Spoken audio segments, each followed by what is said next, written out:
Au nom du Père et du Fils et du Saint-Esprit, ainsi soit-il. Bien chers fidèles, de ce 12e dimanche après la Pentecôte, dans lequel notre Seigneur Jésus-Christ déclare à ses disciples qu'ils doivent savoir que ce que eux voient, ce que eux entendent avec leurs oreilles, ce qu'ils voient avec leurs yeux, c'est l'objet du désir de tant de prophètes de l'Ancien Testament, tant de rois qui justement n'ont pas pu le voir.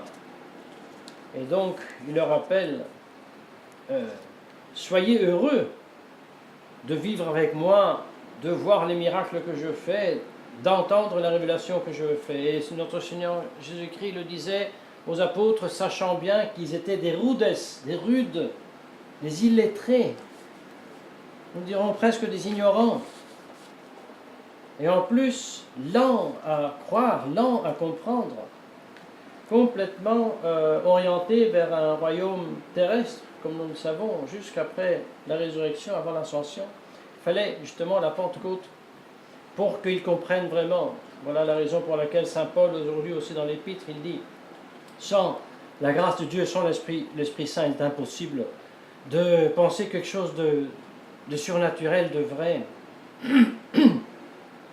Oui, cette affirmation de notre Seigneur Jésus-Christ se refait à l'autre moment de l'Évangile, lorsque les apôtres rentrent d'une mission très contents, ayant eu beaucoup de succès, surtout pour les exorcismes qu'ils ont opérés.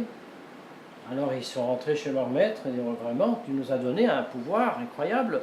Nous, avec une parole, on chassait les démons et les démons nous obéissent et les gens tout contents, les possédés libérés.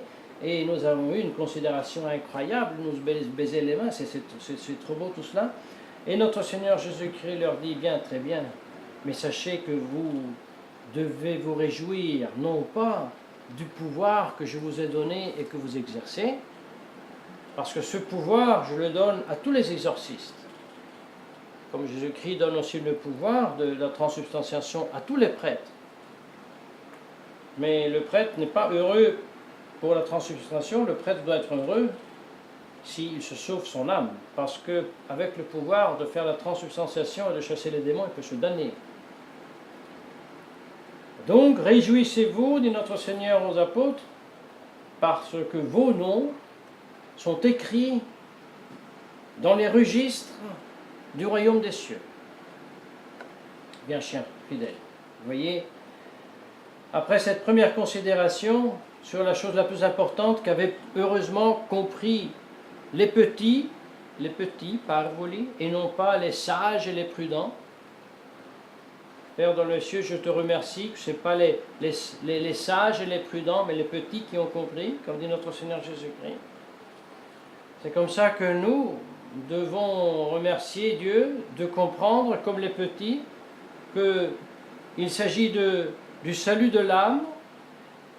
Il s'agit du salut de l'âme à travers l'Église fondée par le Christ, catholique, apostolique, romaine, visible, invisible, divine et humaine, qui garde la révélation, sur tout ce qu'a enseigné notre Seigneur Jésus-Christ, et qui, justement, nous ouvre les portes pour le ciel, pour être nous aussi, non seulement registrés dans les registres, inscrits dans le registre des cieux, mais y arriver aussi.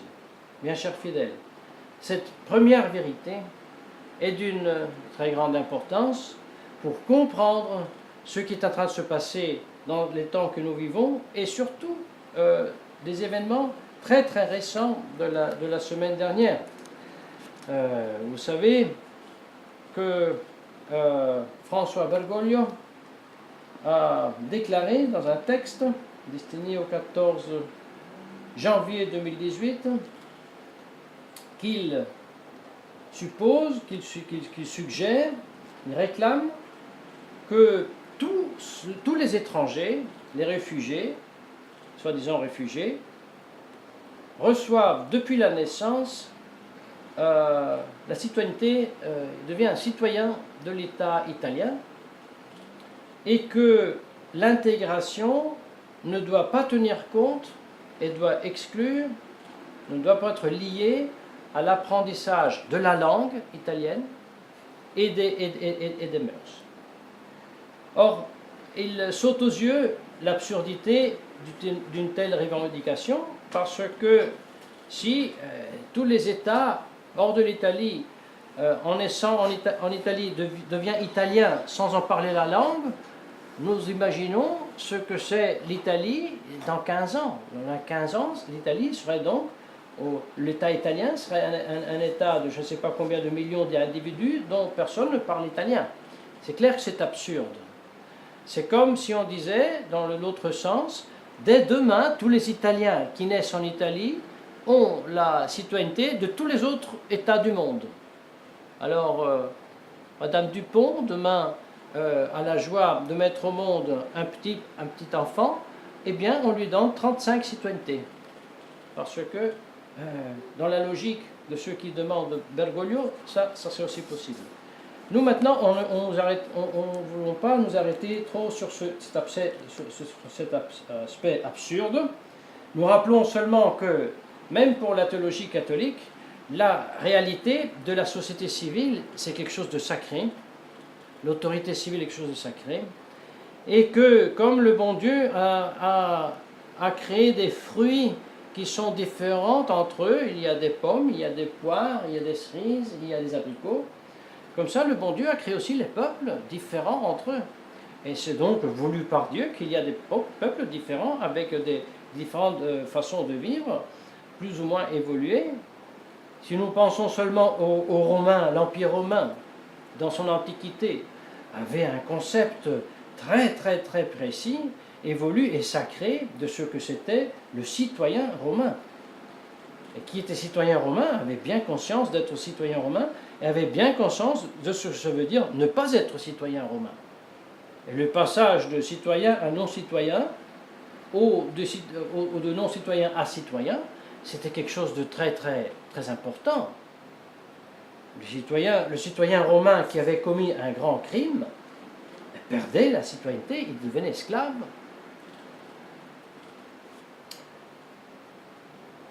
Alors il serait absurde de dire tout d'un coup que quiconque est citoyen romain. C'est absolument absurde. Mais ça a une logique. Parce que justement, si je pars du principe qu'il n'existe pas de différence entre les populations, alors il est clair que je dois dire, s'il n'y a pas de différence entre les populations, il n'y a pas de différence entre les nations. Et s'il n'y a pas de différence entre les nations, la nationalité, ça n'a pas de sens. Alors on est ce qu'on appelle le citoyen du monde. Mais si je suis citoyen du monde, je n'ai pas besoin de recevoir la citoyenneté de l'Italien ou de la France. Et voilà ce que suggère cette provocation, appelons-la, ou alors cette demande de Bergoglio de donner à tous ceux qui naissent en Italie la citoyenneté italienne.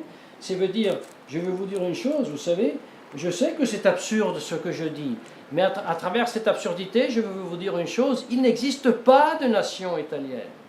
Voilà pourquoi vous pouvez donner à tout le monde la nationalité italienne.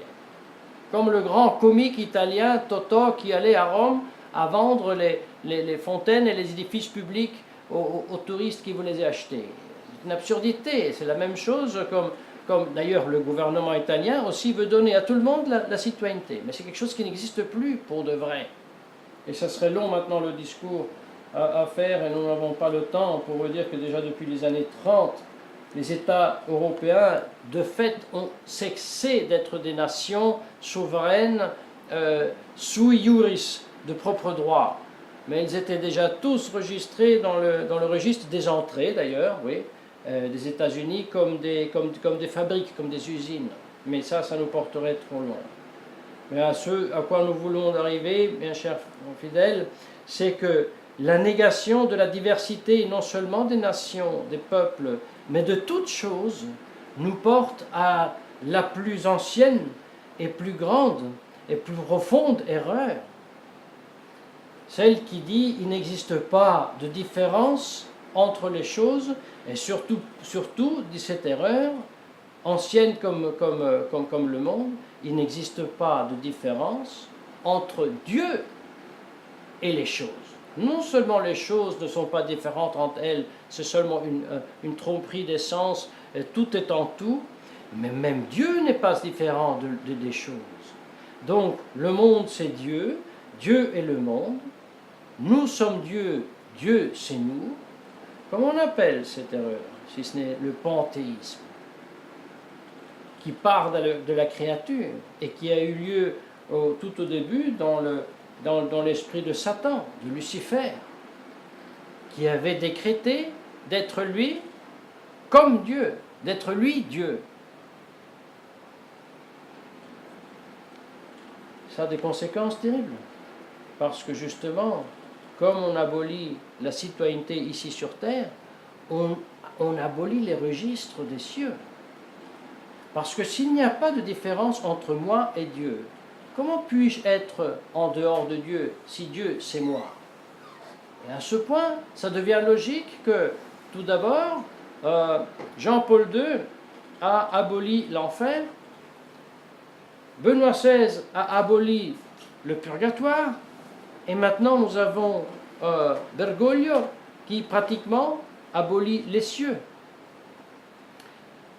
La citoyenneté, non seulement italienne, mais aussi éternelle. Mais si nous sommes tous Dieu et nous, il est impossible d'être en dehors de Dieu. Et voilà que ça n'a pas de sens de parler d'enfer. Bien, chers frères, vous voyez, ce panthéisme, cette divinisation de l'homme, comme disait Paul VI aux Nations Unies, nous sommes ici en face de la religion de l'homme qui s'est fait Dieu. Voilà que la proposition de Bergoglio de déclarer que tout le monde a la nationalité de tout le monde, pour la porter à une formule plus simple, nous démontre comme cette invasion islamique que nous sommes en train de vivre en Europe, aussi en France, n'est rien d'autre qu'un passage intermédiaire, comme vous le savez bien, voulu par le plan de Coudenhove-Kalergi, qui voulait substituer la race blanche avec une race afro-asiatique gouvernée par la race hébraïque. Mais tout cela pour arriver au gouvernement mondial, qui doit être une nouvelle tour de Babel, pour nous refaire Dieu comme Satan s'est fait Dieu, et comme l'humanité cycliquement toujours a tenté de faire, en échouant terriblement. Et pour nous, bien chers frères fidèles, nous devons nous considérer heureux, nous devons remercier à genoux notre Seigneur Jésus-Christ d'être les petits qui ont compris qu'il s'agit de nous sauver l'âme en notre Seigneur Jésus-Christ et à travers, par le moyen de sa Sainte Église, et que à la invasion islamique que nous sommes en train de vivre, il n'existe pas d'alternative. C'est pas Le Pen, c'est pas Salvini, c'est pas le NPD de l'Allemagne. Surtout, comme tous les anti-islamismes et les grandes voix qui s'élèvent contre l'invasion sauvage de l'islam, qui dit l'islam est incompatible avec la société fondée sur les racines gréco-romaines, hébraïques, chrétiennes, illuministes, libérales. Absolument, c'est pas ça l'alternative. Au contraire, ce monstre de société qui se refait à des principes qui sont contradictoires entre eux, surtout vouloir mettre justement Dieu et Bélial au même plan, c'est la monstruosité diabolique justement de l'illuminisme, du libéralisme et ainsi aussi de l'écuménisme. Ce n'est pas une alternative. La seule alternative à ce désastre que nous sommes en train de vivre et qui deviendra sanglant même, c'est notre Seigneur Jésus-Christ.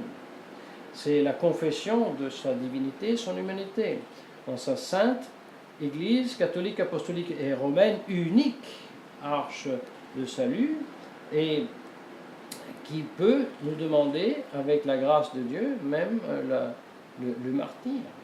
en dehors duquel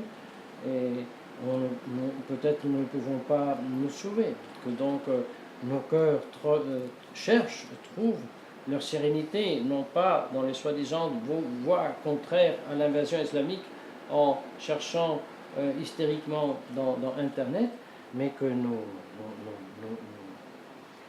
intelligences, nos cœurs se fixent sur notre Seigneur Jésus-Christ, sur le Saint-Esprit et ses dons, sur les dons de la sagesse, de l'intellect, du conseil, de la force, de la science, de la piété, de la crainte de Dieu, qui donnent justement aussi les dons du Saint-Esprit et les béatitudes.